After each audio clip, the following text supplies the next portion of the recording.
Hey, we're live. Welcome back to another epidose of these crazy people that just can't stop streaming every Sunday. Justin and I are going to talk about what, Justin? How on everything on Carnivore is delicious. Except maybe Ghee, right? Except maybe ghee. It smells like feet. I'm sorry. I know there's a lot of people that either need or like ghee. I've bought it once, and I couldn't get over the odor. Like in the food, once you had it in the food, it would taste it okay, but just the smell of cooking it just stinks up like an entire area, and to me smells like rotting feet. I don't mind the occasional cute tootsie. That's all right with me. But no, I can't be having none of that corn nutted stinky feet. No, it just smells bad to me. And I was reading the ingredients stuff on it, and uh, so I thought it had a higher level of saturated fat compared to butter, but they're essentially equal. So like any typical butter has about 11 grams of saturated fat, whereas the ghee I think has 12 or 13 grams depending Wow. on the brand. A little more So it's concentrated, huh? no, it's I mean very little though. I mean, and then so so big reason why people compared to the butter is that people having a reaction to the dairy that's in butter, the very little lactose that is in butter. Um, so that's my understanding. Other people, I think, just like ghee. But if you're having ghee because you think that the fat concentration's higher, it's actually not. At least in my opinion, the numbers don't make it enough to stand that smell. Plus, it's like 3 times more expensive than butter, depending on which butter Yeah. you get as well. 3 to 4 times more expensive as well. Yeah. And if, it might be worth it just to clarify butter yourself, right? Maybe part of what you smell is the fact that it was done at a factory a while ago, right? Right. Now they did have a garlic ghee. Now that sounded pretty interesting, but then I saw that the duck fat was the same price. So I was like, "Oh, screw the ghee then. I'll just get duck fat because that has I think it's something like 25 grams of fat of saturated fat in it. It's quite a lot Mm, per serving or whatever, the math. gotcha. And tallow is 45 grams, which is like, whoa. And it was that high. It's pretty dope. That's really concentrate. Of course, I still find it kind of difficult to cook with tallow. Like when I started this, I actually avoided butter because I'd gone so long without dairy, and stuff came out good. It's just greasing your pan with a bunch of tallow is the tallow doesn't go as far as butter. That's for sure. Hmm.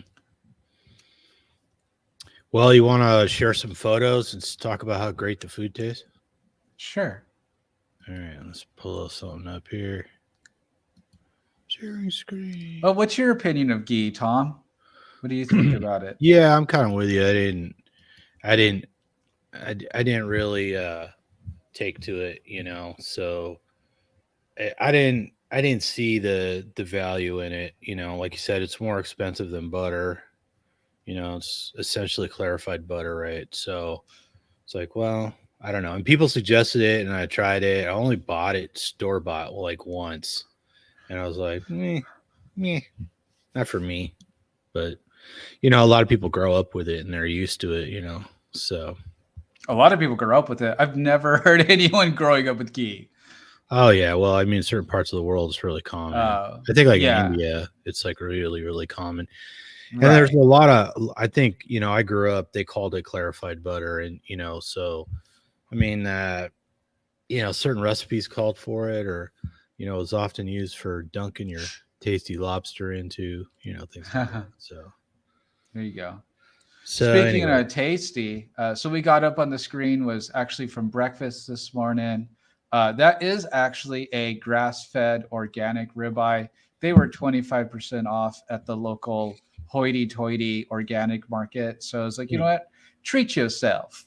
So it's only an 8-ounce ribeye, but it was good. I think I did like 3 minutes each side on a hot pan, and with some Himalayan salt, and it was good eats. It was really, really good, quite tasty. It's probably that fine line between medium rare and medium, which is kind of like a real sweet spot for me. Actually, I kind of like the texture of a little more medium, but I like the softness of the medium rare. So yeah, I think I did a good job on it, at least in my opinion. You could kind of see some of the eggs. There's a more panned out shot. I don't know if you want to move to that, but that was a good steak. Very, very Yeah, good. we're just gonna scroll through these in whatever order they got stuffed in the folder. So Got it. we'll come across it eventually, I think. Okay. So is that some cheddar up there above the egg or what? Yeah, some cheddar cheese, of course. Gotta have eggs and cheddar. Gotta have some Steak and cheese eggs and with egg. a little bit of cheddar. Yeah, Doesn't ribeye get steak much and better. eggs, right? And there's more to the Yeah. breakfast, but like I said, the panned out shot. I'll talk more about that. All right, I'll try and find that panned out shot here eventually. Oh, Is there that it it? is. Yeah, it is it. So accompanying, because I think a lot of people don't know how to do sides with carnivore. And so I was trying to showcase, although not the best picture, it's just the way it came out. Let's see some Uh, sausage down at the bottom. Sausage and bacon. Some Bacon at the applewood top. smoked It's a nice thick cut bacon, it looks like. thick cut applewood smoked bacon, delicious. Not overly cooked. Not overly cooked. I'm not a huge fan of ultra crispy bacon. I like it to be a little soft. Actually, just like the flavor of the fat, I feel like comes out a little better. Do you think you could eat this every day? Yes, absolutely, without a doubt. If I didn't have work, and if I had like flush cash where money didn't matter, So you mean if you had a better paying job that took up less of your time? yes. So, hey, send in those super chats. Subscribe to the PayPal. There is a donation link in I the don't think description. we have super chat. We could need a PO box. There you go. People can just send cash through the mail. I'm sure that will go completely fine. Yeah. But yeah, so the ribeye with cheese and eggs with a side of sausage and a side of bacon. I mean, just a fantastic breakfast. Here's Absolutely a ribeye for you. top. There you go. So ribeye sitting in the pan and getting all sizzled up. So this one was probably about 12 to 14 ounces with the bone off. The bone's been cut off, which I typically do because it fits in the pan better, and a lot of times I'm cutting it up or eating it while it's still hot because I'm in a hurry, and it's harder to deal with the bone when it's hot. So if I'm in a hurry, I cut the bone off before it goes in the pan. I know a lot of people think that's sacrilege. I also trim some of the fat off because a lot of times the ribeyes are a little fattier than I like. So anyways, never get tired of them though. Nope. Oh, you mean you don't like after eating the meat gnawing on the bone for the next 10 minutes to get the rest of the meat off? Well, when I have time, a little Right. bone gnawing is fine. Of course, the dog gets jealous. Like, can I have the bone, please? But then the dog drags the bone all over the carpet. So I used to throw my bones in the yard. yeah, what happened to him? Well, either like a neighbor's dog or one of my mom's dogs would find it. Sorry for this blurry photo, but you recognize these? Yeah, it looks like some Egg Life. We should get sponsored by them. Some Egg Life tacos, looks like. Yeah, so Egg Life makes these like flatbread tortilla kind of looking things out of egg whites. So just a heads up, they're handy. They taste nothing like bread. Actually, they taste nothing. They have no flavor. There is no flavor in such a thing. But it's kind of cool because you can do stuff here. This is basically steak and cheese. So like grated cheese. It's like a mix of like jack and cheddar, and then that is actually chuck steak, chuck roast, whatever. So I cooked it up, cooked up some steak. You can see there I like it pretty rare, and then heated up the egg light or egg life. Egg life. Is it egg life? Okay, It's egg so egg life. life. Yeah, heated them in a pan, flipped them over, started building a taco. There might be a little hot sauce in there somewhere.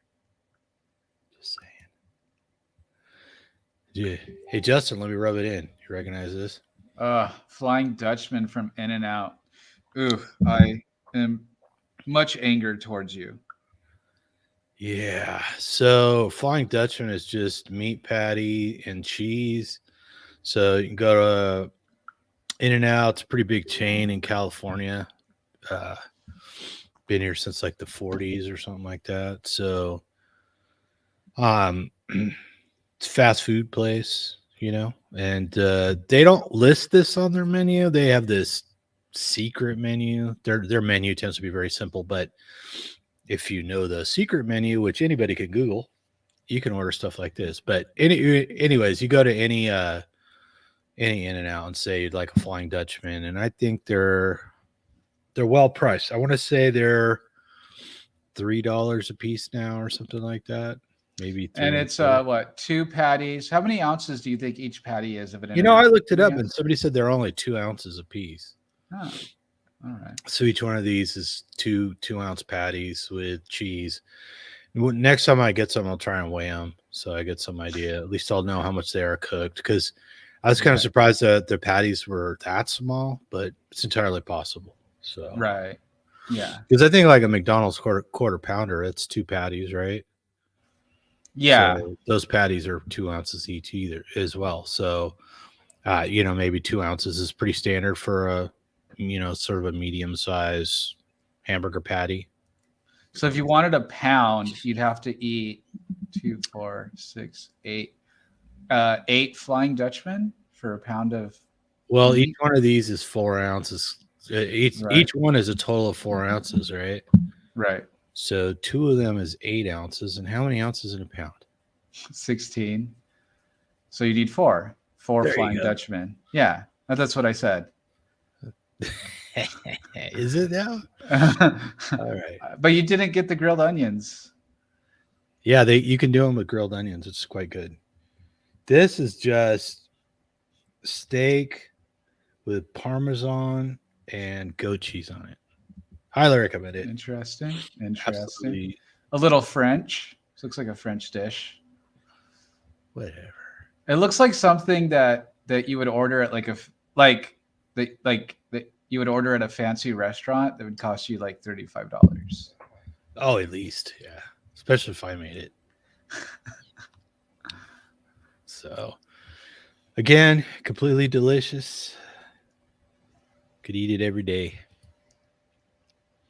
My buddy just happened to bring this over, so I had to throw it in. So this is what we call Iberian ham. Typically, it's kind of like a bacon. It's thin like a bacon. It's cured like a ham. Shall we say? It's very expensive here. Stings like a bee. This comes all the way from Spain, where they're very into their hams. But this is one of those pigs that eats a lot of acorn, so it has a very, very specific flavor to it. Very delicious, but incredibly expensive at $180 a pound. So it's probably the only time I'll eat it in my entire life. But it's definitely, come on now, definitely you make carnivore. that cash. Yeah, maybe we'll start a super chat so we can buy more Iberian ham. Now this, I'm trying to remember what restaurant it was.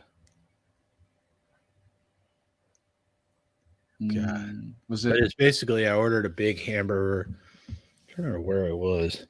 It's like a big hamburger with cheese and bacon and an egg on top, right? So then they serve it kind of open face anyway, so just carve in and eat it. A lot of times when I'm out in a social, I don't get into all the, make sure you don't bring me a bun and I don't want any sides. I just order it and then eat it the way it is. I just throw the bun away or don't eat the fries or give them to somebody else. Just especially French fries are easy to give away, so might as well just let somebody else enjoy them. I think this is placed down at the in Orange at the mall in Orange.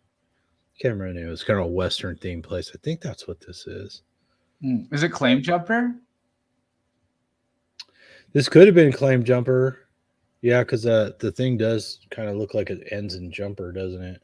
Yeah, I think that's Claim Jumper. I recognize Yeah. the big toast or whatever, the Texas toast or whatever they give you.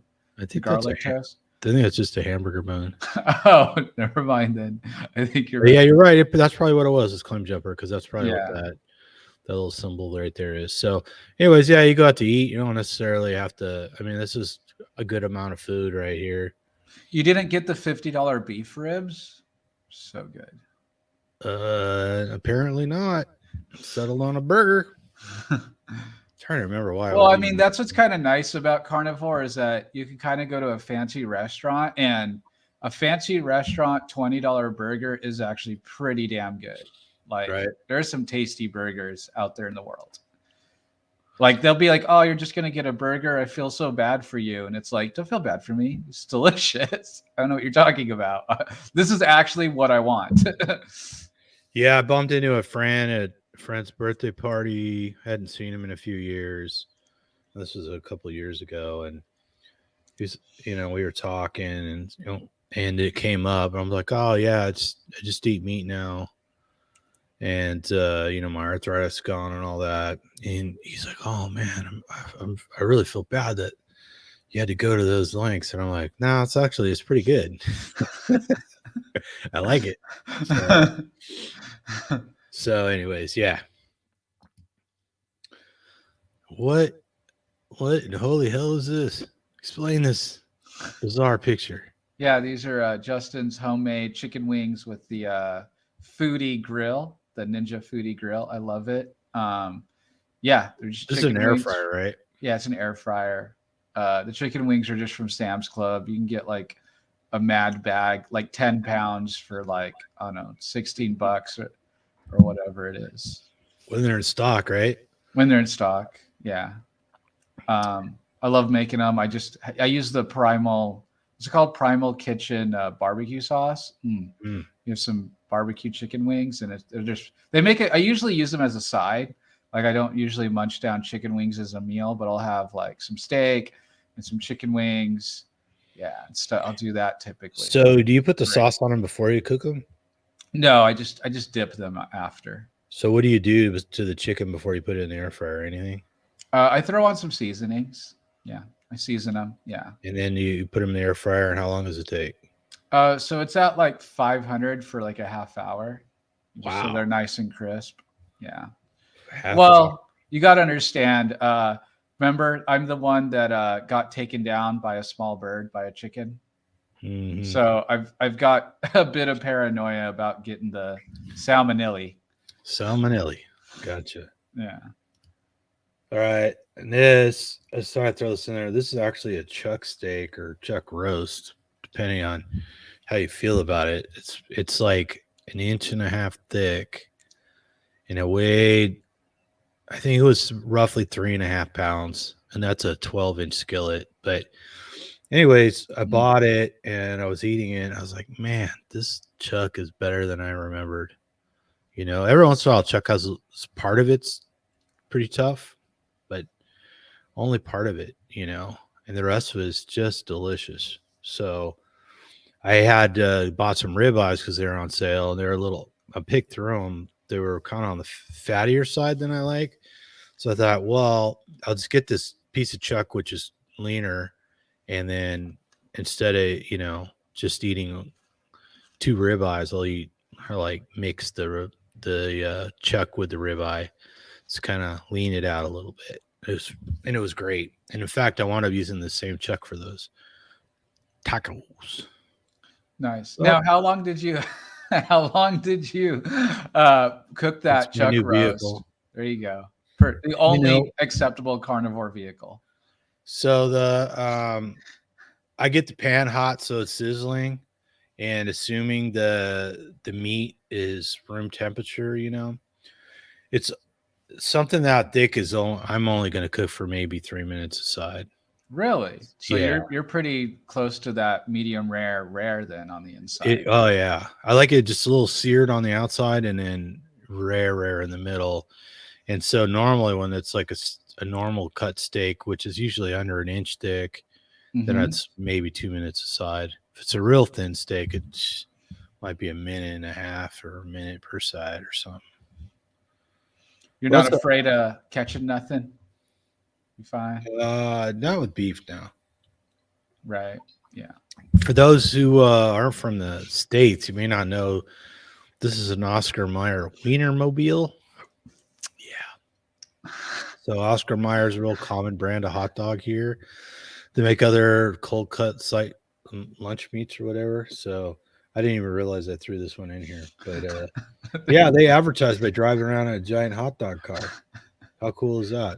Yeah, it kind of has like a helicopter cockpit. It looks like. I've never been in one. I've never known anyone to put in one. I'm just curious how roomy. It looks fairly roomy.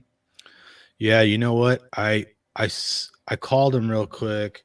They're gonna try and send a specialist to tell us all about the Wienermobile. Oh, amazing. Let's Well, it would see. fit our channel considering we talk just as much about eating meat as we do cars. So I think he's here now. Let's put him on the spot. This is Joe. Joe Zumbo is Hello, an Russ. Sorry, I'm Oscar late. Mayer Wienermobile expert. Why don't you tell us all about the Oscar Mayer Wienermobile, Joe? It looks like a giant dildo. All right, that went well. All right, I'm doing it for the likes. It's one of my pictures. It's an antipasto. What? This is steak wrapped in turkey with, I think it's cream cheese. I forgot now. It might be some other kind of cheese. So, anyways, carnivore is always delicious, isn't it, Joe? Yeah, it's the best. It's the best. It's What'd the best. What'd you eat today, Joe? I had a strip loin, nice. which I had in the fridge.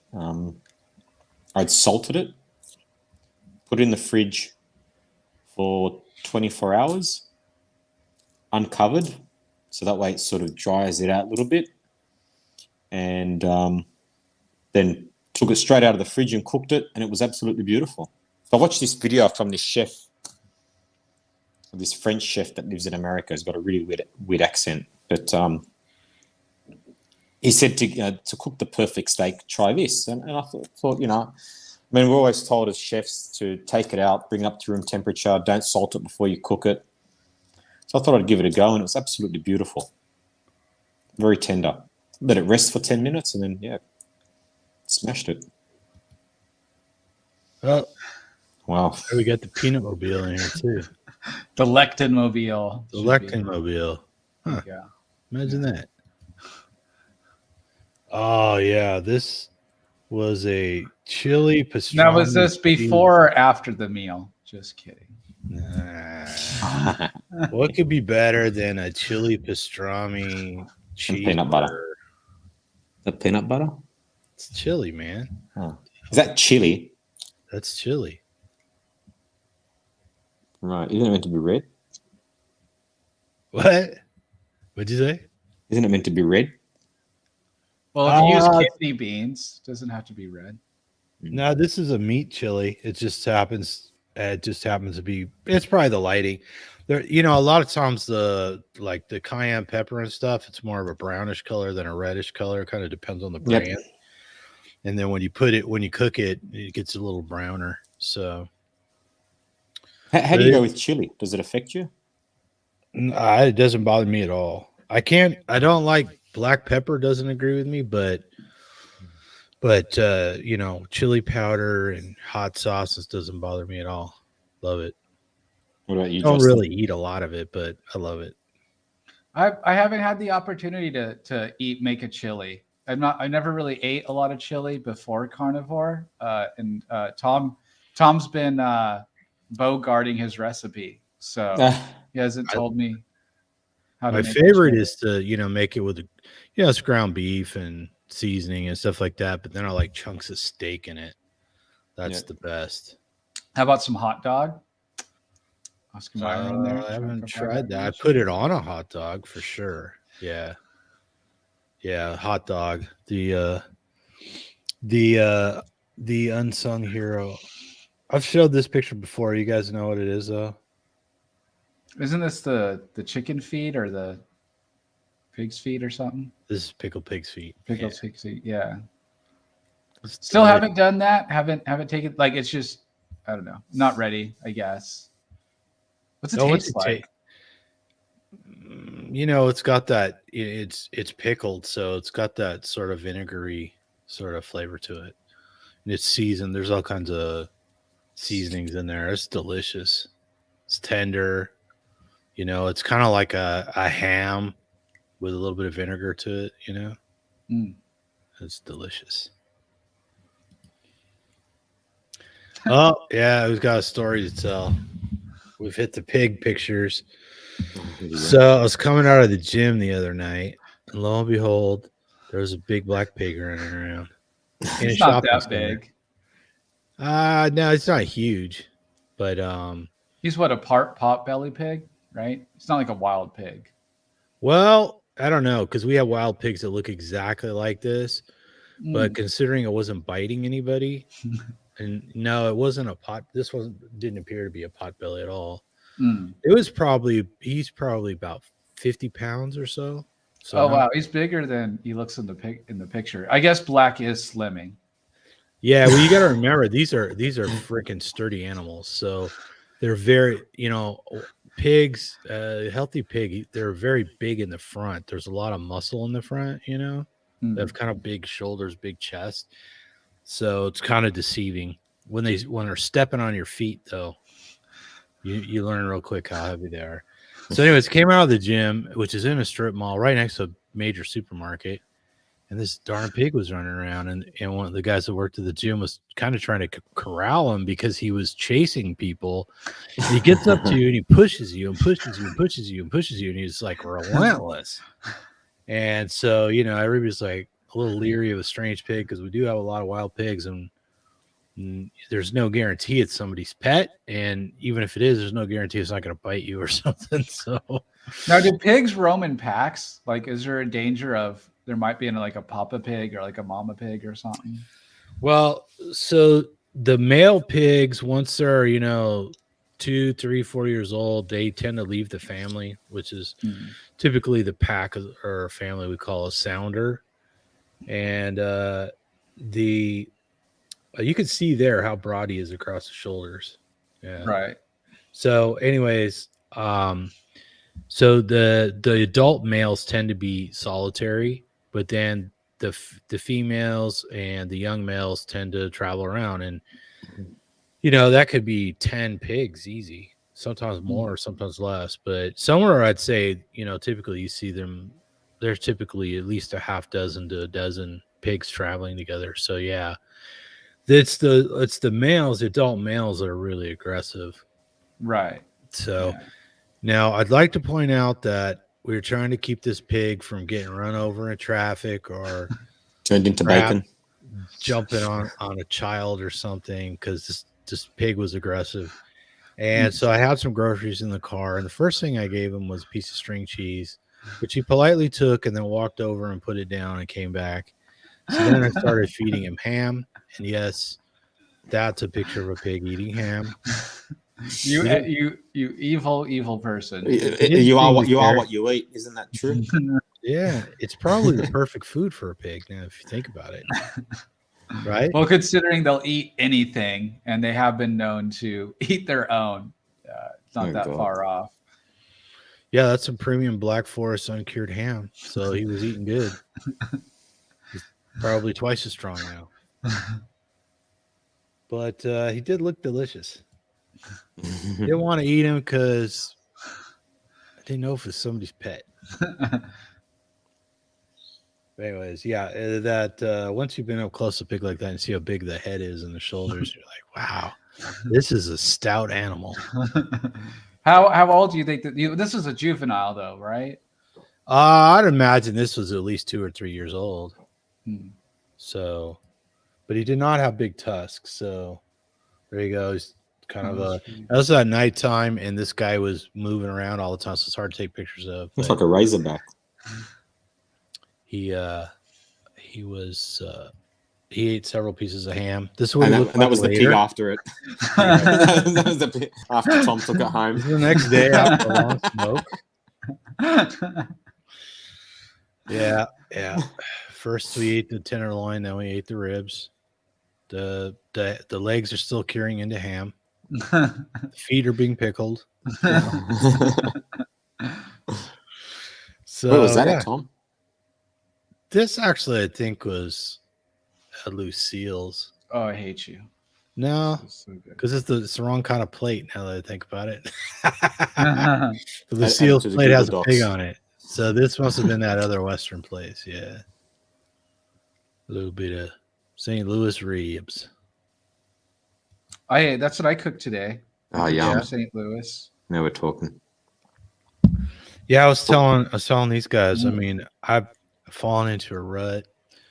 I know this might be hard for some people here, but I frequently eat steak and shrimp. Oh man, you poor thing. Yeah. So, anyways, yeah, I eat shrimp. It's interesting because I have little containers to pack my lunch in, and each container holds a nice, probably 6 ounces of shrimp, I think. So, I typically at lunch have 6 ounces of shrimp with like a 12 to 16 ounce steak. So life's been rough, In this economy, It's hard. It's hard when life is so delicious. I'm just saying. Enjoy it now. delicious Enjoy it life. now, Tom, because petrol's going through the roof. You're beating the shells soon. Well, I hate to brag, but I drive an electric car, man. Fantastic. Actually, I did have to go get a battery. I forgot to charge my electric car. Was going to go to the gym, and my gas car, my Mustang, was dead, and I had to go buy a battery for today. So, Tom, just a question: those prawns, did you cook them yourself, or were they already like that from the store? yeah, I bought them all cooked and Or peeled. cooked them. Okay. Yeah, and I just thaw them out and eat them. So make a note that we're going to cook some in some butter. Oh, we got butter. I don't know if we have butter. We'll get some nice green prawns, raw, and we'll make them ourselves. Outstanding. Add it to the list. sounds great. This is another taco picture. Nice. Joe must be getting that. Those are those egg white wraps. Mm-hmm. So We'll have to buy some when you visit. What? The egg life wraps. Okay. You could try them. But we can make them out of parmesan as well. Parmesan cheese, Parmesan cheese. Parmesan. Parmesan. These are strip loins. Yum. Best steak in the world. I think that's probably between the three of us. It's our favorite steak, right? Oh yeah. Yeah. There he goes. Three nice strip loins of one giant 12-inch cast iron pan, 2 minutes aside. That's all it Nice. does. There's a pear and a smaller pan. Mm-hmm. Nice. These are ribeyes. These are you sure about that? Yeah, I think these are. Oh no, maybe they are strip loins. They're strip loins. Yeah. Strip on the bone. Strip on the bone. Sirloin. And then if you add the other part, it's a T-bone. Holy crap! Did we get to the end of the videos? Our I guess so. I did send you a few other pictures, but okay. I'll have to get them down. Yeah. Yeah, I did make ribs today though in the Instapot. So I like doing the Instapot with ribs. They come out really nice and tender. Throw in again some of that Primal Kitchen barbecue sauce. They're amazing. It's a great, delicious. So, meal prepping, right? So being carnivore, if you're on any kind of diet, meal prepping is key. So it's Sunday. I typically try to cook at least for Monday, Tuesday, if not Wednesday, and then cook again Tuesday or Wednesday, just so we got plenty of food because I'm a busy guy during the week typically, and so I got a lot going on. yeah, people are often like, how can you eat the same stuff? How can you only eat? Don't you miss this? Don't you miss that? And 3 years in, and I mean, they're honestly year one, year two, yeah, cookies kind of miss, French fries kind of miss. But now I really don't crave anything. Like I don't even like I can literally stare at the most decadent, food at the typical thanks, Bart. Good to see you. Hey Bart. Oh, Bart. Hey. I can look at the most, Oreo cookie cake with Do you want to jump in, Lucky Bart? Charm sprinkles or whatever kind of crazy concoction is at the store. And it just, nah, it's fine. I have no interest whatsoever, And so, because everything is delicious. Like there's nothing I eat that I'm like, I mean, unless I mess up the cooking or, user error, or you get something at a restaurant and it's not made right, something like that. But other than that, like I look forward to eating every meal. Like it's never like disappointment. Even stuff that's not great. Like even when I was doing a bunch of the turkey meatballs that were kind of dry, like even doing stuff like that, just threw on a little bit of like herb butter, and it was rock and roll. Like it was totally great. If not, you can always pair something like that with maybe some shrimp or maybe some steak. So you can get creative. And Joe, I know you of being a chef, where you work, it's your life is Temptation City, right? Because you can not only cook the most decadent thing you want, you can go and get it as well. Very easily accessed. I guess Joe's busy, so I'll move on to you, Tom. The point I was going to try and get to was just, being a chef and how, I think there's a lot of people that are used to doing a lot of baking or a lot of cooking, and they like the art of cooking. And I think it's seen as carnivore taking the creativity and the art of cooking out of eating. But I don't see it. I think we've did. Wow. So, I mean, do we need to celebrate art for the sake of art? I mean, most modern cooking is really about making your food taste like something other than your food, right? It's not like cooking is something we have to have or have to do, right? And I think, there a lot of what we're used to is just making things more palatable. And, why isn't basic food palatable enough? I mean, if it's good quality and it's what we evolved to eat, how fancy does it need to be? Right. Yeah, and there is a thing though, we're I think the Americans and Western world is an aesthetics culture, and so we want things to be pretty, and carnivore foods are typically not pretty looking. There's not a lot of color. It's brown, it's white, maybe yellow due to cheese, things like maybe a little bit of red. And so I could see that being a turnoff for people. I think it's not, a huge thing. I think, we can get over it fairly easily. But, another thing is think about the Girl Scouts, Tom. Think about the Girl Scouts. Yeah. Well, the Girl Scouts are basically brainwashed into selling us tooth decaying carbohydrates, right? And ill health, right? So I don't know about the rest of the world. I think it is an American thing.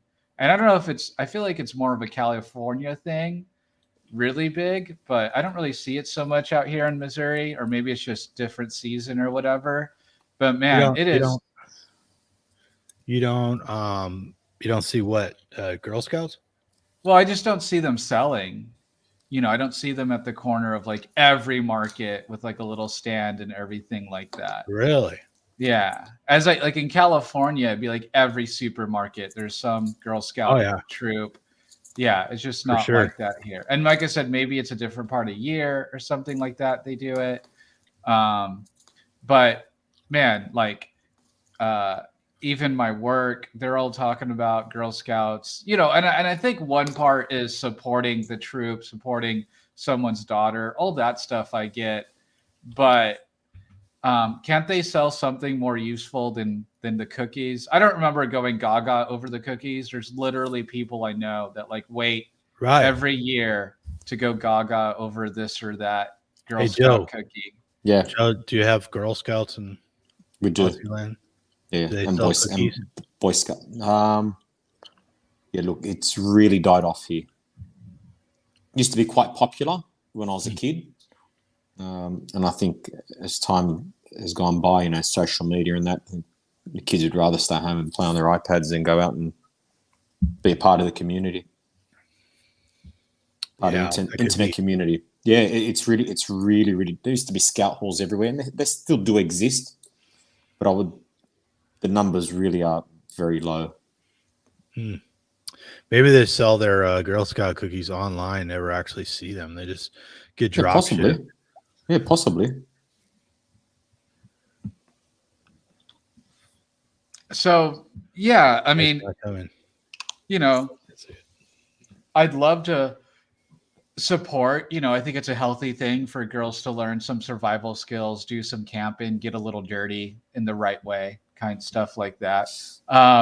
But you know, I have nothing to do if I buy Girl Scout cookies. Like I have nothing to do with them. So like if it was like the Girl Scout grill off, like, hey, I'd be there. My girlfriend kept asking me, "Oh, is so and so's kids in the Girl Scouts?" I'm like, I don't know.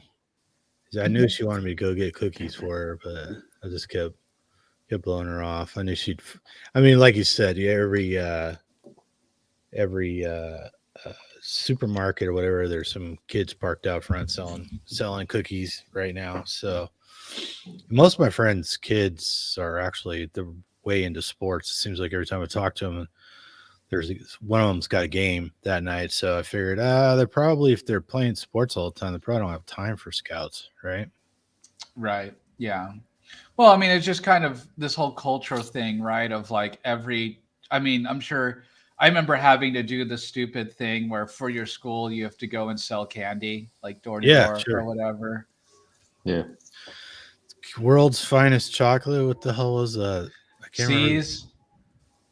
No, we sold these bars that were called World's Finest. I forget the company that made them now. Cadbury's. Nothing that nice. Just saying. Calibut.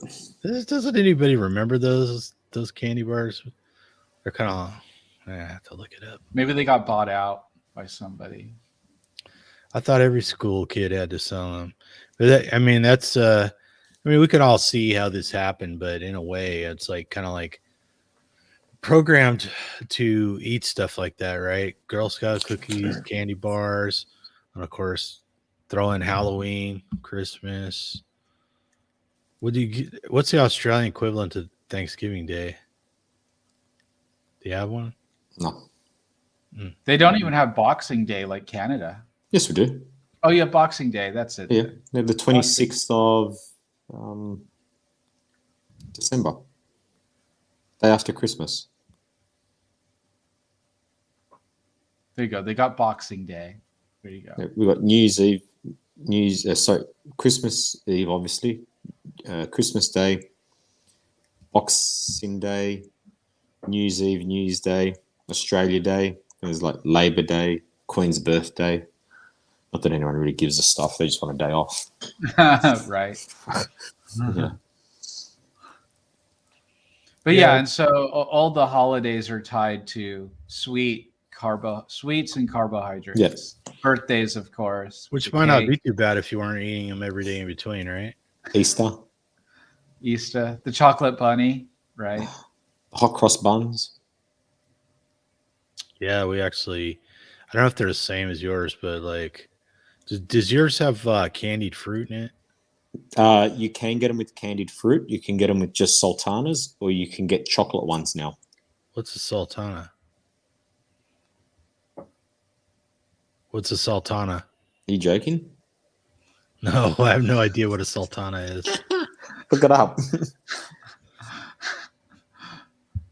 The worst though is Peeps. Just I always hated Peeps. They're just fried sugar and marshmallow. Or fried colored marshmallows. I absolutely hated the candied fruit. I thought it was disgusting.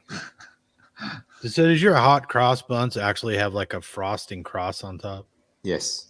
It's kind of a sweet bread. Mm-hmm. I typed in what is a sultana and all I get is sultan. So, Is it SUL? Yeah. Sultana? It's a raisin? Mm-hmm. Oh. Why didn't you just say fucking raisin? I wanted you to look it up. Dried out raisin.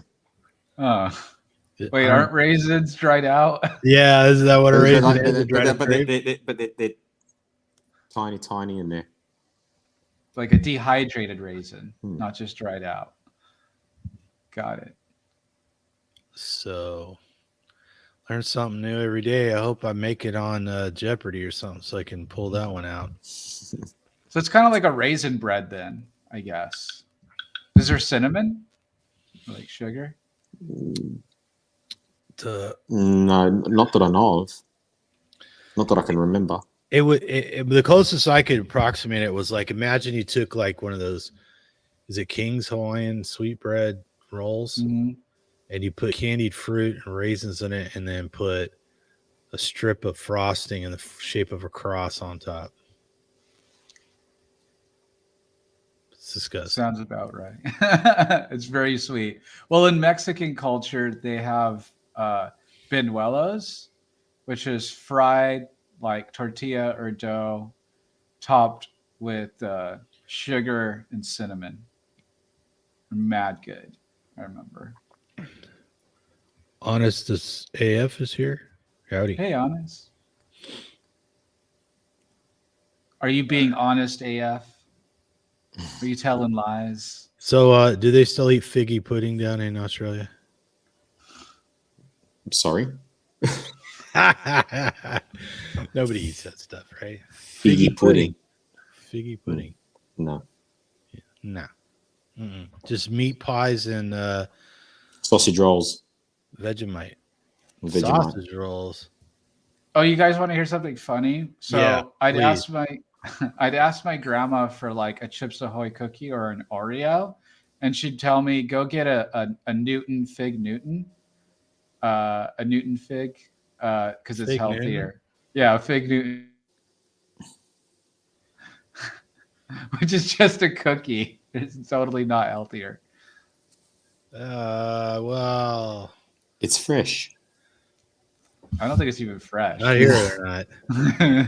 Just ground up figs and mixed with sugar and wrapped in dough. Yeah. I mean, they're good, but it's just now thinking back, I'm like, no, I You get might a as well have migraine. just had the Oreo, and enjoyed it just a little bit more. Did you ever dip fig Newtons in milk? I just felt like I never did that. Is this a thing you don't do? I don't recall ever doing that. But don't recall eating a lot of fig Newtons. So here and there they would come up. Oh, So I would eat. what is a fig Newton? It's basically ground up fig and sugar into like a thick, almost like a jelly but thicker. Yeah. And then it just has like, if you look at it, it's like a bar that's wrapped in dough and then sliced into squares. Okay, I think I know what you're talking about. Yeah. Yeah. So it's basically a fig cookie is what it is. Yeah, the fig cookie. Yeah. And somehow it was kind of thought to be healthier than another cookie, but Because it's got fruit in it. It's got a lot of sugar in it. And does it have sugar on top? No. No, it's just very sweet. Yeah, they're very sweet. Because we got something very similar to that, made with fig. Yeah, and up the top was just sugar. Just to add to the diabetes. I looked up sausage roll, and that's what we call a pig in a blanket. Oh, really? Yeah. You take a sausage or a hot dog or whatever and wrap it in dough. So, Growing up, we used to put that in a bread roll with tomato sauce or ketchup. Sausage roll in a roll with sauce. It was very popular at school.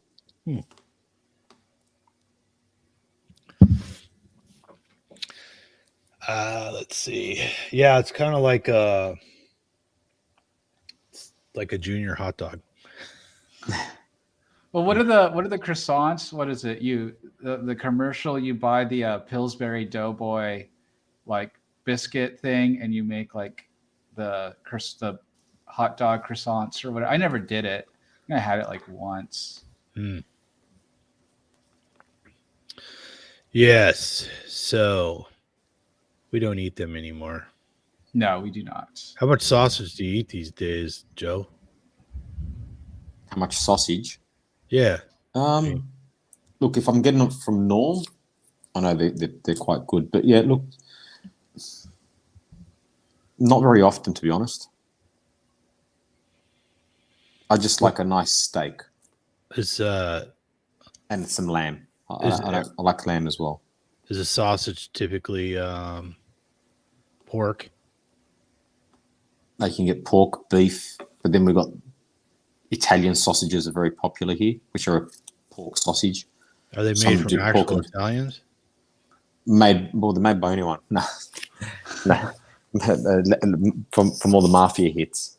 No, it's That's how they get rid of the bodies. yeah. So they actually got big chunks of fat in them as well. They're really yummy, really nice. We'll have to get some. I have to look up an Italian butcher over there. Beef sausages are really good. I really do like a good, nice beef. They're more expensive, but they're Yeah, I don't beef see them sausage very is often. really good. No, you got to go to like Whole Foods. Sprouts may have them. Whole Foods. It's just hard when you look at the ingredients. They've all got rice flour in them, or here they do anyway. Yeah, they usually have some It's kind of good. starch in them. I think it's just to congeal the liquids, right? Mhm. Yeah. You got to go to a hoity-toity specialty market. They're usually more clean. I don't eat a lot of Pay a fortune. I don't eat a lot of sausage, but when I do, I haven't noticed that the little bit of starch bothers me. So, See, I'm quite lucky. I mean, my dad will make Italian sausages homemade, so they don't put any garbage in them. They're just pure pork. Bit of salt, sometimes a little bit of pepper, and then they'll do a batch that might have some chili in it or some fennel. So I could see that. They're pretty good. So it's just ground up pork, though, right? And then put in a casing. And cooked? yeah. Well, they'll dice it up and they'll put it through a machine quite so it's quite coarse. But they're yummy. I mean, if they're done well, they're really nice. Very I different. like T Mockfuzz asking about liverwurst. So I buy liverwurst or Brunschwager all the time. I love it. And my dog loves it. So, yep. So, how about you guys? You guys ever eat that? No. Well, yeah, I mean, the Braunschweiger's pretty good. Yeah, from time to time. Yeah. Yeah, the one I get's mostly it's pork liver and pork fat, and it's seasoned with margarine, which is some weird little spice, but it's very good. And then that does have starch in it. I forget which one. It's potato starch? I think you're right. I think it's potato Yeah. starch or something they put in it. It'd be nice to get a really clean one. Be interesting. Not that it Have seems you- to really bother me, but You can get it from that U.S. Wellness Foods or whatever, but it's always sold out. It's crazy expensive, and then it's got to be like a minimum of a $60 order, $80 order. I don't know. Yeah, Have you guys ever tried black pudding? blood or black? Well, we call it black pudding here, but it's it's Spanish. So it's the sausage with the pork sausage with the pig's blood. No. More celiac. That is beautiful. Mm. Really nice. I've had horka, which is a Hungarian blood sausage. Okay. But it has barley in it, I think. So it's like blood and barley, and they bake it in the oven, and then it looks like a giant turd. But otherwise, it's pretty good. It has a lot of garlic in it too. It's a little too much garlic for me, but it's still pretty good. When I was a kid, my grandfather would cook calf's blood or pig's blood in a pan, and then they would thicken it with flour, I think, and it was just kind of a breakfast food. But it was just God. it's just blood. Yeah. They Where would call he it- get the blood from? It's I mean, called I guess crude. this is years ago. So Oh, well, the butcher or whatever. I mean, when they kill the animals, if you go into the Chinese markets, you can still get. They still have blood, particularly like pig's blood. I don't know if I've seen cow's blood there, but definitely pig's blood I've seen. So, yeah, yeah. Croup is kind of metallic tasting though. I've never had it without the flour, and of course I probably haven't had it in 30 years. It's like trying to find Gumalost. Nobody knows how to find Gumalost. The rare cheese. Cheese has disappeared from North America. I mean, literally, if I went to the butcher shop and said, "Hey, can I get a bucket of blood?" They'd probably be like, "What for?" Right? Whereas when I was a it's kid, not Halloween. it was still food. Not that long ago. So, yeah, actually, the blood straight's not is better than you would think. So, it's actually slightly sweet. It's more sweet and less salty than I thought it would be. Hmm. So, And still delicious because everything on Carnivore is delicious, even blood, except maybe ghee. No, just except kidding. maybe ghee. Ghee's nice. If you make it yourself, it's good. Yeah, so that's kind of what I was thinking. It was like the smell that Justin was talking about is maybe because it was made and packaged and sat around. Because I mean, it's basically clarified butter, right, Joe? Unsalted butter, yeah. Cold, unsalted. so it's unsalted butter, Hmm. and then you don't boil the shit out of it. You just let it simmer very, very slowly. Then you skim the top off it, and you strain it through a cheesecloth. But it's very different because if I buy it, typically it got has a form. really weird smell, funky smell to Yeah. it. Whereas when you make it, It smells Yeah. like feet. it does. But when you make it, it actually has a very nice nutty smell to it. So I would make it, I haven't made it for quite a while, and put it in my coffee, and it was absolutely beautiful. I'd try that. Yeah, it's really nice. We'll have to get some. We'll make it. It's very, very easy. Yeah, I've made it before. I mean, I just called it clarified butter. So And the color's different as well. Like if you make it, it's a little bit more in the caramel color, a bit more of a caramel color. Whereas when you buy it, it's yellow. yeah, I've noticed that. Yeah. Yeah, whatever that is. Maybe it's just oxidized a bit. Yeah.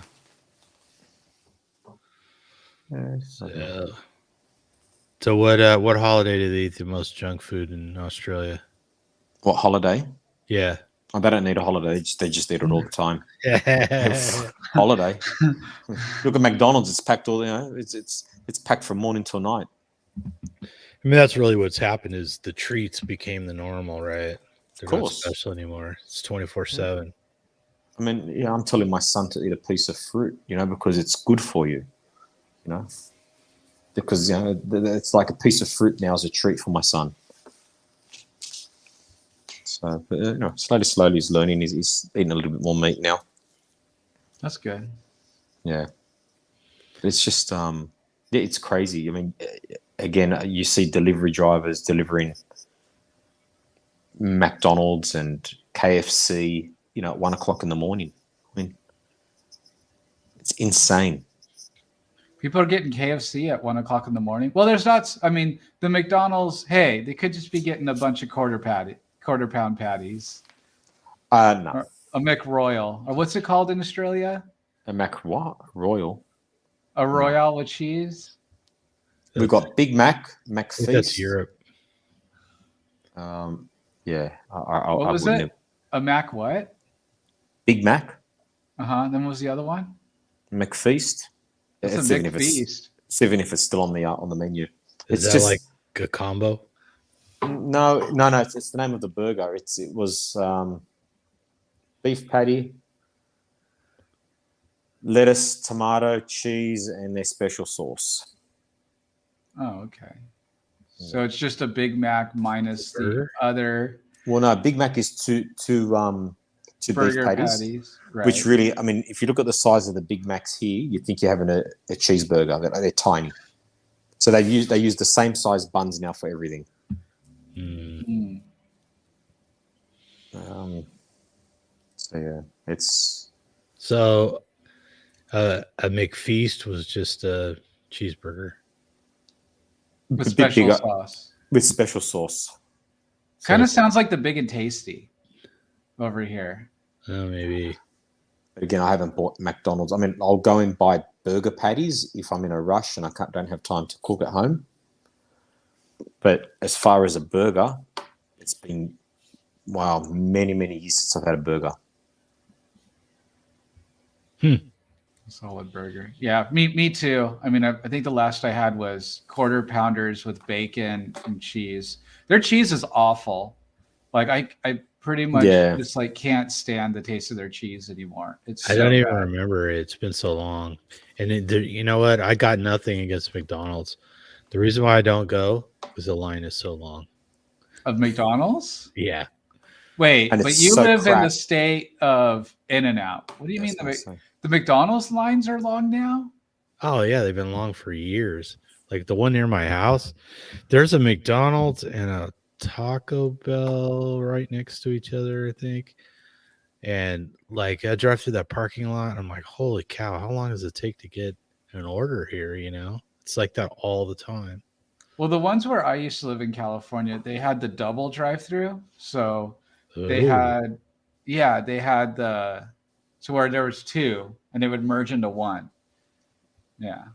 Well, maybe it's also because there's still like the employee shortage thing going on, isn't there? Yeah. Well, and there's been such a turnover. Every time they got to train new people, they're just slower, right? Right. So T-Mock 5 is saying he delivers Taco Bell first thing in the morning regularly. It's really horrible what Midwesterners shove down their throats. Well, Taco Bell's nonstop on the West Coast too, so we're not doing any better.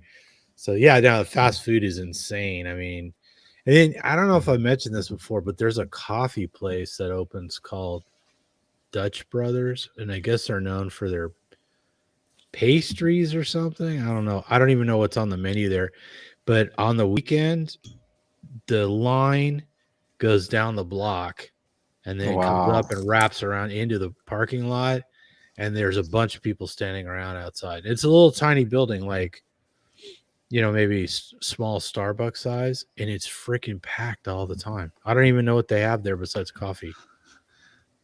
So, but everybody else knows, but yeah, the lines are just horrendous. So even if I go to In-N-Out for a Flying Dutchman or something, it's usually not any earlier than like 8 o'clock in the evening. And that's some of the more remote locations. If you go to, I mean, you go to the one in the middle of a town or a busy area, there's like the parking lots are crippled because they have to snake the put cones and everything, have people out there. I remember during the pestilence, they had people paid money just to stand out there, like as if it was an event with like sign, like flags to like wave down traffic. They got their own traffic police. Yeah. So just a question. I know you said McDonald's cheese is shit. Is In-N-Out cheese better? It is. It most definitely is. I'll take his word for it because I don't know. One of these days, if I see McDonald's not busy, I'll go find out. I'll report back. I'll stand in line at McDonald's and then go sit in line at. We'll do a comparison. Yes, we will. We'll get 12 In-N-Outs each and 12 Macca's ones each. Oh, I don't know if you are these the same day or are these the different days? It's the same hour. There we go. Same hour, assuming we get through the lines. Might be an hour and 15. By the way, Carl's Jr. is fine. Carl's Jr. cheese, that's good. That's fine with me. Jack in the Box cheese is really good. Their white cheese is really good. I just don't know how to go to Jack in the Box and order Carnivore, honestly. And I don't think they have Jack in the Box over here in Missouri. You just walk up to the counter and ask them, so can I just have burger patties? They're either going to say yes or no. And then they started seasoning their patties really weird, and I started to not really like Jack in the Box. But what I really liked from Jack in the Box was the sausage egg. They had a sausage egg thing that was the bomb. It had like 3 like sausage patties, 4 eggs, cheese, bacon. It was amazing. What about Johnny Rockets? Oh, that used to be around. There's only one that I know of now. Where? But Santa that's Monica. no, it's in City of Industry. It's the restaurant really? to yeah, it's not that far away. I mean, it's far from Tom's, but I used to live pretty close to it. Yeah, I used to go to Johnny Rockets all the time. Now, if you want something similar that's actually a bit better, and it's called Frisco's. I think there's only 2 locations. I think they barely put one in Brea, and I know there's still the one in City of Industry. At least I think so. And it's done up like a car hop, and at least they used to. The girls would all have like these tiny skirts. We're going to that one. Where 100%. and they rollerblade. So they bring the food on roller skates. Okay. So Tom, when I land, we're not going to In-N-Out. We're going straight there. Frisco's. 100%. I'm happy to wait 3 hours for for some burgers. Well, Well, it's typically not busy. It's kind of a whole. I think we're just like a gonna have to hole in the stay up wall. 24 hours a day, going from restaurant to restaurant. Because I guess then we have to hit Hooters. Denny's. Got to go to Hooters. No. I told you that the Hooters near my work got shut down, right? Yeah, they're all shut down here, I think, as well. I don't know. There might still be one. I think some of them are still open. No, T-Mock 5. I don't think I've tried salt pork, at least not to my knowledge. Super salty bacon. Oh, God, that'd make you really thirsty, wouldn't it? Doesn't sound bad. I mean, pork. I've had some salted pork belly, which is pretty decent. Yeah, I've had it. Not super popular, but like common enough that you can get it at any market. So yeah. So I've had it. And pork belly, okay. I feel like the taste just kind of runs its course with me. Like, because, you buy a couple of pounds and you think it's going to be awesome. But then by the time I'm done with a pound, I'm pretty over it, honestly. Yeah, I could never just eat it like a steak or something. It's just doesn't work. It's too fatty, I guess. So it's kind of like, just like with the salt pork, for me, I wouldn't mind using an ingredient with other stuff, but doesn't really stand on its own very well. Like maybe one meal a year or something. But yeah. I mean, there's some people in the community that go gaga over pork belly, and I just can't do it. Well, we were talking about liverwurst and Brunchweiger earlier. It's not really a meal. It's kind of like a snack. Condiment. Yeah, or a snack. Yeah. But sometimes I'll actually put it on a steak, just like smear it on a steak. It's really good. So it's nice on stuff that's a little too dry too, because it's very fatty. So I like pork belly. My dad will smoke it in the barbecue. Oh yeah, I like that. It's quite nice. Yeah, it's quite nice.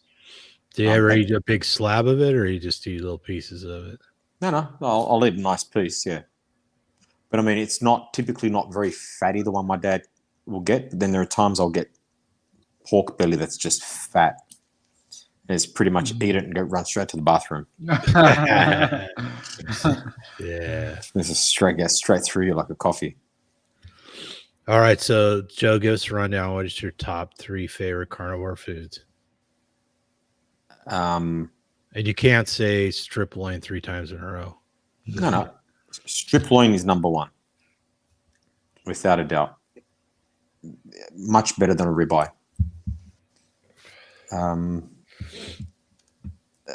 Then I hope that doesn't get us kicked out of the carnivore community. I do like lamb cutlets or rack of lamb. You have to make me some lamb when we meet up. Yeah, for sure. And I would have to say oysters. What kind of oysters do you have over there? We've got Pacific oysters. We've got, which are a bigger oyster. Then we've got the Sydney Rock oysters, which are a smaller oyster, nice flavor. The Pacific oysters are a bit more creamy. So because obviously they're a large oyster, I prefer the taste of them. Oh God! So the delivery just rocked up. Hang on a second. Thank you. No worries. All right, Justin, what's your favorite? What's your top three? I think just like Joe, number one, strip loin, New York strip for sure. Number two, I'm a good old boy, cheddar cheese and some ground beef, like burger, bacon makes it extra, but doesn't have to, a solid burger, always down for some ground beef burger. And then number three, I think would actually be shrimp. I really likes the shrimp, just in the air fried. It's a great, just popcorn shrimp. You could do so much with it. It could be a side, you can just munch on it, get some extra protein. But yeah, I think if I really had to, just because of the ease of it and just, it's relatively cheap as far as seafood goes. And I really enjoy it. Yeah. So I think those are my top three. Team Mach 5 is saying short ribs, porterhouse, and raw salmon. Wow, eating fancy, that porterhouse there. Raw salmon's good, definitely, 100%. I agree. Salmon never was even in the same area code as bluefin tuna, though. If you ask me, salmon's pretty good. I like salmon raw, but the bluefin blows it out of the water. So, but yeah, I don't know. What's he got there? Oh, L.A. He's got a new hat. Is that the Rams? I think that's a Charger. Oh, is Chargers? it the Rams? It's the Rams when they won the. Oh, okay, for the Super Bowl. Yeah.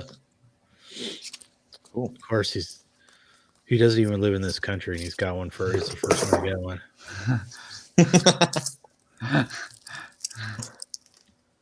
Throw it back in the box. Yeah, but nobody mentioned lobster. I gotta say, because it's so expensive, right? So, yeah, I can't get bluefin tuna every day, but it's definitely top of the list. So is lobster. But day to day, I would be strip loin and shrimp for sure. I'm not even sure what comes second. Do you ever eat the prawn heads or the shrimp heads? Yeah, not alone. I mean, with the shrimp, but yeah, I've had them that way in a restaurant. Like, it's in a Japanese restaurant all the time. They'll do it there. Yeah, it's Cajun like style, hot. Yeah, like almost like biting into glass. It was like fried. No. Yeah, it's like when you bit into the head and the little antennas broke. Mm-hmm. It was like, I mean, not that it was hard enough to hurt you, but it was like, so crisp. I remember it just like cracking like glass. It's really nice. Just actually, I'll finish what you got to say, and then I'll tell you a nice way to cook prawns. I'm done. You pan fry them in a little bit of butter, and then as you're cooking them, you crack the heads, and it changes the flavor of the butter. You then add some cream, crack the heads, and it changes the flavor of the sauce. Huh. Yeah, they have that green stuff in their head. They call it mustard, right? Oh, yeah, I don't know if that's what you guys That's call what I've it. heard it called. So We it's just call green. I guess it's the brain, right? Yeah, we just say all the shit coming out of the head. All the shit coming out of their heads. But yeah, and actually, it's beautiful. And if you can put some green peppercorns in it, and it's nice. It's a nice carnivore meal. Green peppercorns. I don't know. I've never seen a green peppercorn. Okay, there's green. There's pink, there's black.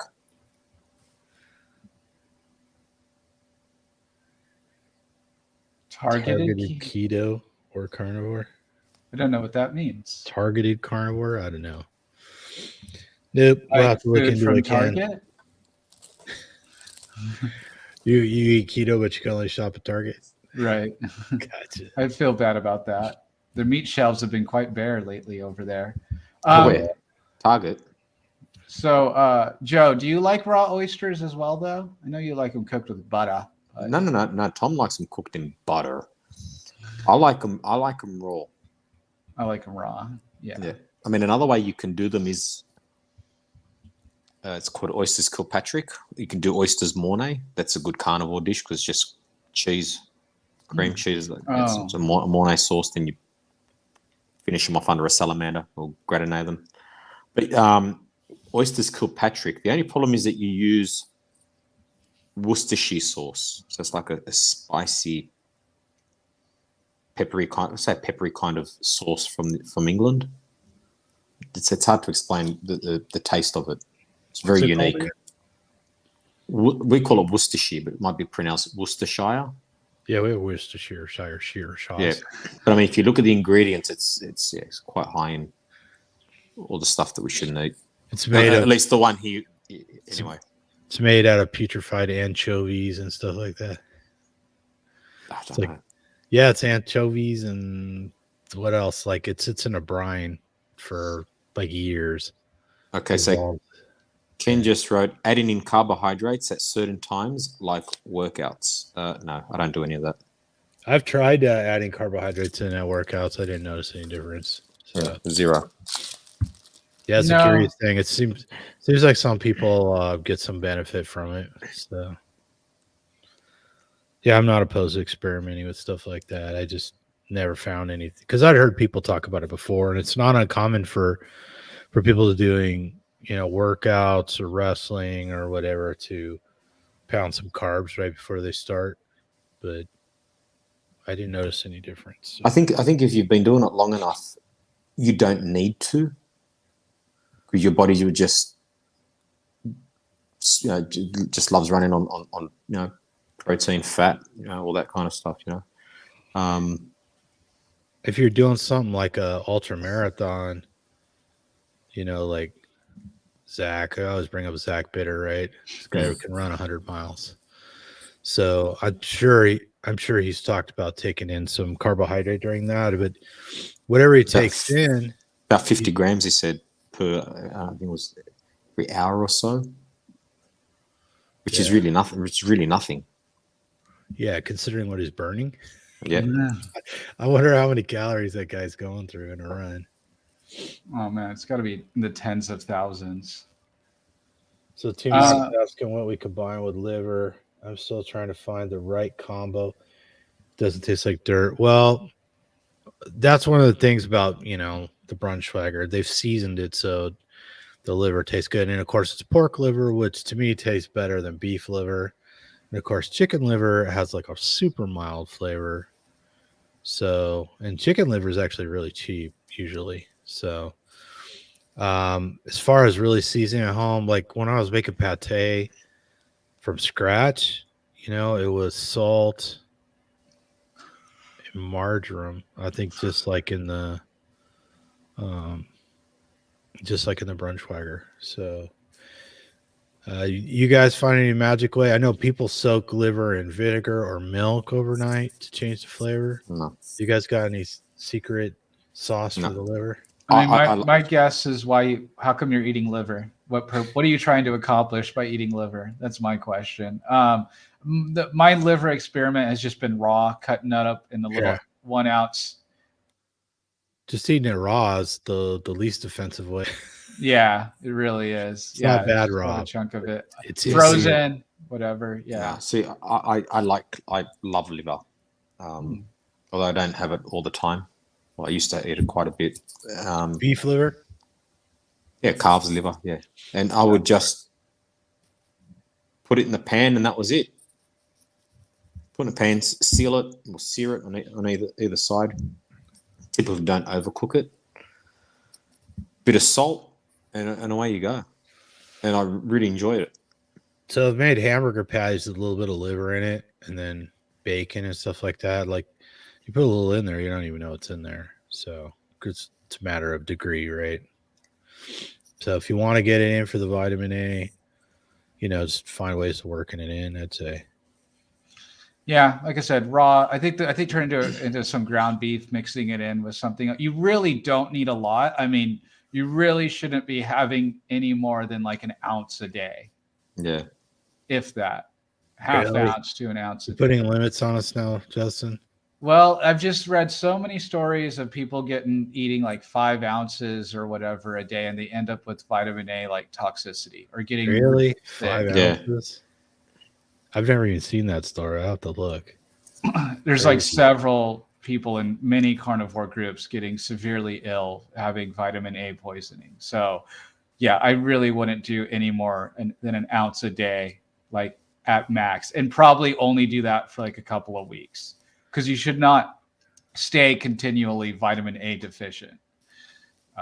That should be like a really temporary thing. I have heard of quite a few people getting sick from vitamin A supplements, so it's got to be possible to get that much from liver.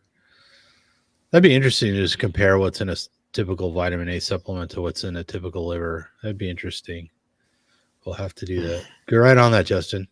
All right, I'll certainly I look mean, it up. I mean, you would never know. That could be just put in scraps, really, or leftovers and scraps and defects and. Defective livers. Oh, it's like sausages, isn't it? I mean, they don't put a lot of places don't put all the shitty end bits in it. You know, so it could be full of sinew and yeah, who knows? Who knows? Who knows? All right, guys. Anything else you got to say on why carnivore is so delicious? Yeah, I mean, so I just want to make a point here. The eating of organs not necessary. So organs aren't particularly delicious. Some people like them, some people don't. If you like them, great. I personally like raw heart. Raw, I think it's delicious. The other organs I can more or less pass. If you like it, feel free to eat it. I would caution eating too much liver, but that everyone's a little bit individual. So yeah, there's nothing on the carnivore diet. Let me put it this way: to sustain the diet, to get all your necessary nutrients, what have you, fat, protein, everything that you're required to eat is delicious. Yeah, don't kill yourself trying to eat stuff that you don't like, and don't worry about supplementing or eating organs unless you got some good reason to believe you're deficient in something. I mean, I'm not opposed to organs. If you count marrow as an organ, love bone marrow, eat brains sometimes, eat heart, sometimes kidney. Love me some menudo, sans vegetable. So, you know, I'm not opposed to eating organs, but yeah, don't kill yourself trying to eat them if they're making you gag. Right, Joe? Yeah, 100%. And I think also look at your blood test results. Don't just think that you need to eat it just for the sake of it. I think that's very important as well. And make sure you're tracking if you're going to go that route. Blood tests are tricky. If you're going to go that route, try to do at least every 3 to 6 months, bare minimum once a year. Because even if you're deficient today on the carnivore diet, things can change really, really fast. Yeah. Especially if you were doing something like supplementing like a little bit of liver or something like that, if you truly were deficient. So just another word of advice, I think. Yeah, and I think you can't really go off one blood test either. You need to go off several blood tests over, as you said, maybe every 6 months, because that blood test is indicative of what happened that day that you had it. You might have had a shit sleep or whatever, coffee the day before. So it's not until you might have 6 blood tests under your belt that you can say, well, okay, well, there's a regular pattern here. Maybe that's what we need to address. Yeah, that's not. I mean, these days, blood tests are getting cheaper and easier to get for most people. So, don't take one too seriously. Like I said, establish a pattern over time.